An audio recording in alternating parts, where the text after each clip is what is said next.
오늘 우리에게 주시는 하나님의 말씀은 신명기 10장 1절에서 11절까지의 말씀입니다. 신명기 10장 1절에서 11절까지의 말씀입니다.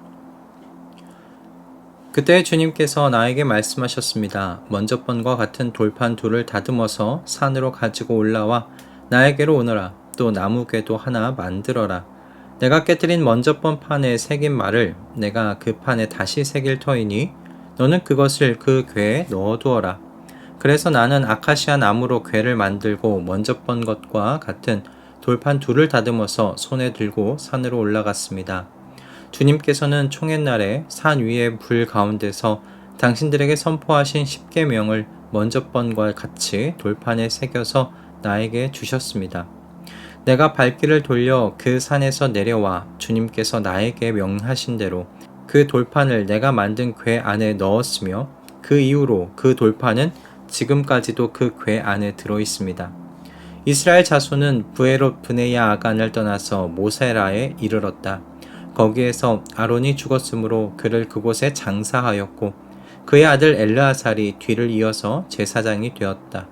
또 그곳을 떠나 굿고다에 이르렀다가 다시 굿고다를 떠나서 여러 개울이 흐르는 땅 욤바다에 이르렀다.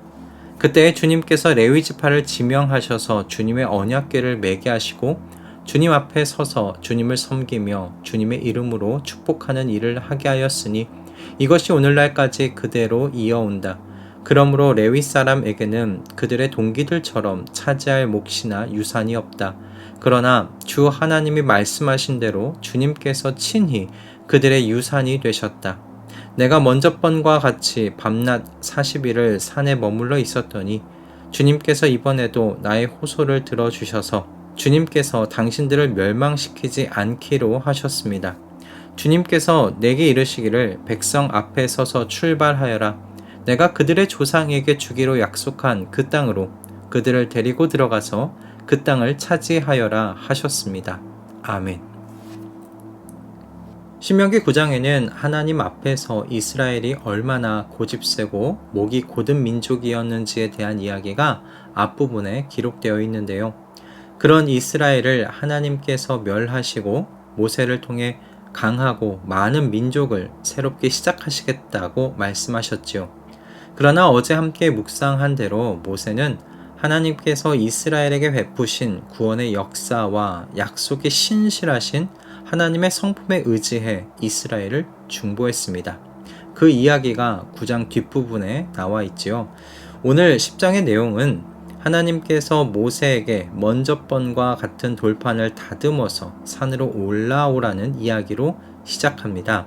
하나님께서 먼저 번과 같은 돌판이라고 말씀하신 이유는 하나님께서 십계명을 처음 돌판에 새겨 주셨지만 이스라엘의 금송아지 우상 숭배를 보고 분노한 모세가 깨뜨려 버렸기 때문입니다.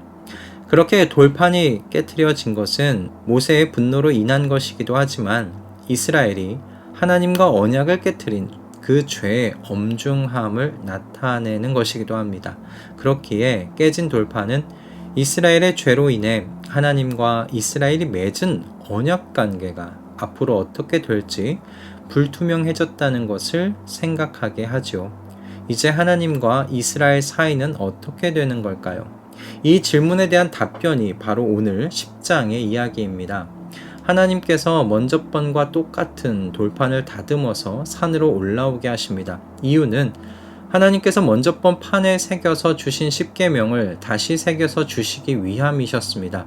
하나님께서는 산 위 불 가운데서 선포하셨던 십계명을 먼저 번 판과 똑같은 돌판에 다시 새겨서 모세에게 주셨습니다. 그리고 그것을 언약궤 안에 보관하도록 하셨지요. 이 이야기가 우리에게 주는 의미가 무엇일까요? 하나님께서 새로운 돌판에 다시 십계명의 말씀을 새겨 주심으로 이스라엘과 다시금 새롭게 언약을 맺으셨다는 의미입니다. 이스라엘이 하나님 앞에 큰 죄를 지었지만 하나님께서 그들을 용서해 주셨습니다. 그리고 그 용서의 증거로 그들과 완전하게 새로 시작하시는 것이죠. 하나님께서는 용서받을 자격 없는 이스라엘 백성을 용서하십니다. 그것도 완전하고 충분하게 용서하시는 겁니다. 그것이 먼저 번과 같은 돌판 위에 다시 계명을 직접 쓰셔서 주신 이 이야기에 담겨 있습니다. 이 말씀을 묵상하면서 고린도 전서 13장 말씀이 생각났는데요. 고린도 전서 13장은 성경 안에서 사랑장으로 우리 모든 성도들에게 유명한 장이죠. 그곳에는 사랑에 대한 이야기가 이렇게 기록되어 있습니다. 사람이 아무리 모든 멋진 말과 천사의 말을 할 수 있을지라도 사랑이 그 안에 없으면 그저 울리는 징과 요란한 꽹과리에 불과하다는 것입니다. 이웃에게 아무리 많은 헌신을 할지라도 그 안에 사랑이 없으면 우리 자신에게 아무런 이로움이 없다고 성경은 말합니다. 그래서 사랑은요, 모든 것을 덮어주며 모든 것을 믿으며 모든 것을 바라며 모든 것을 견디는 것이다 라고 이야기하죠. 하나님은 바로 이 사랑 자체이시죠. 이스라엘과 하나님 사이를 묵상해보면 정말 이 죄 많은 이 이스라엘을 하나님께서 사랑해 주신다는 것, 그것을 우리가 보게 됩니다. 그런 의미에서 이 죄 많은 이스라엘은 하나님의 사랑을 보여주는 상징과도 같아 보입니다. 덮어줄 수 없을 것 같은 이들의 죄를 하나님께서 완전하게 덮어주셨습니다. 그래서 사랑의 하나님께서 이스라엘을 참으십니다. 그리고 아론에 대하여서도 똑같이 행해 주시죠. 우리 모두는 아론의 죄가 얼마나 큰지를 알고 있습니다. 그는 이스라엘 앞에서 그들의 죄를 목숨으로 막았어야 했던 리더였습니다. 그러나 그는 어떻게 했습니까? 백성들에게 직접 금부치를 모아서 자신의 손으로 금송아지를 만듭니다. 게다가 그는 자신의 죄에 대한 부끄러움도 몰랐습니다. 시내산에서 내려온 모세가 금송아지에 대한 일로 아론을 질타하자 그는 불에 금을 넣었더니 이 금송아지가 나왔다는 말도 안 되는 핑계로 자신의 죄를 모면해 보려고 합니다. 이런 아론과 그의 가문이 계속 제사장 직분을 맡는다는 것 말이 되지 않습니다.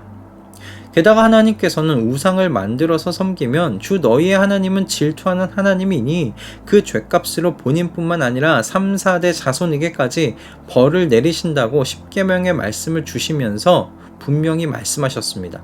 하지만 하나님께서는 풍성하신 자비로 아론에게 제사장으로서의 책임을 다시 한번 맡기십니다. 그리고 그가 죽은 이후에는 그의 아들 엘르아살이 아론을 이어서 제사장 직분을 맡게 하십니다. 하나님께서 우리가 생각할 수 없는 사랑으로 아론의 죄를 덮어주고 계시는 것이죠. 이와 같이 하나님의 용서를 깊이 경험한 인물이 또 있는데요. 바로 다윗입니다. 다윗은 하나님의 마음에 합한 사람이라는 칭찬을 받은 사람이었지만 또 너무나 추한 살인죄를 지은 죄인이기도 했습니다. 그는 자신의 충직한 신하의 아내를 탐했지요. 그리고 그 과정에서 신하를 죽음 가운데로 몰아넣었습니다. 살인을 저지른 겁니다. 하나님께서는 그의 죄를 드러내셨어요. 그리고 다윗은 하나님 앞에서 자신의 죄를 회개합니다. 끔찍한 자신의 죄를 회개했습니다. 그는 하나님의 용서를 그의 시를 통해 이렇게 표현했는데요. 드디어 나는 내 죄를 주님께 아뢰며 내 잘못을 덮어두지 않고 털어놓았습니다. 내가 주님께 거역한 나의 죄를 고백합니다 하였더니 주님께서는 나의 죄악을 기꺼이 용서하셨습니다. 다윗은 또 이렇게 자신의 시를 시작합니다. 복되어라, 거역한 죄 용서받고 허물을 벗은 그 사람. 이스라엘이 하나님 앞에서 복된 민족인 것은 그들이 가나안 땅을 선물로 받았기 때문이 아닙니다. 그들이 이집트에서 구원을 받았기 때문이 아닙니다. 그들이 복된 민족인 것은 하나님 앞에 회개하면 용서해 주시는 유일하신 그 하나님을 섬기는 민족이 된 것이 그들의 복됨입니다. 바로 이 사랑이 풍성하신 하나님께서 이스라엘의 하나님이 되어주신 것, 그것이 그들의 복됨이었다라는 것이죠. 저와 여러분도 마찬가지 아닙니까? 다윗의 시편 32편 1절은 모든 시대 모든 그리스도인들에게 주어지는 구호와 같습니다. 복되어라, 거역한 죄 용서받고 허물을 벗은 사람들이여. 우리는 모두 예수 그리스도의 죽으심과 다시 사심을 통해 모든 죄를 용서받고 허물을 벗은 사람들입니다. 그래서 이제 우리는 자비와 사랑이 풍성한 하나님, 사랑 자체이신 하나님을 나의 주로 모시고 사는 사람들 되었습니다. 하나님께서 저와 여러분의 하나님이 되신 것, 그리고 그분과 예수 그리스도의 보혈로 언약 관계가 된 것이 가장 큰 복인 줄 믿습니다. 이 주님을 유일한 나의 피난처로 삼으십시다. 오직 이 구원의 주님께만 우리의 목소리를 높여 찬양을 드리십시다. 오직 이 주님만을 나의 조언자로 삼으십시다. 주님께서는 주님을 의지하는 사람에게는 한결같은 사랑이 넘친다고 분명히 말씀해 주셨습니다. 사랑의 하나님을 나의 주로 모시고 사는 우리 모두는 복된 사람들입니다. 이 복됨을 기쁘게 누리시는 하루 되실 수 있기를 바랍니다. 그리고 이 복됨을 우리 주변으로 퍼나르는 생수의 강이 되시기를 주님의 이름으로 축복합니다. 기도하겠습니다. 주님, 오늘도 귀한 말씀으로 아침을 열게 하여 주셔서 감사합니다. 우리도 이스라엘과 별반 다르지 않은 사람들입니다. 주님께서 주신 명령을 어기며 살아가는 건 이스라엘이나 우리나 똑같습니다. 그러나 우리 주 예수 그리스도의 십자가를 의지하여 회개하며 나아갈 때 무한하신 사랑과 자비로 우리의 죄를 덮어주시는 주님 감사합니다. 저희의 복됨은 많은 재물을 누리는 것도 넓은 집에서 사는 것도 하는 일바나 잘 되는 형통도 아닙니다. 나의 구원의 노래가 되시며 피난처가 되시며 조언자가 되시는 사랑의 하나님을 나의 주로 모시고 살게 됨이 복됨인 줄로 믿습니다. 오늘도 사랑의 주님을 의지하며 주님과 동행하기를 바라는 모든 이들에게 한결같은 사랑을 넘치게 하여 주시옵소서. 나의 주인 되시는 예수 그리스도의 이름으로 기도드립니다. 아멘.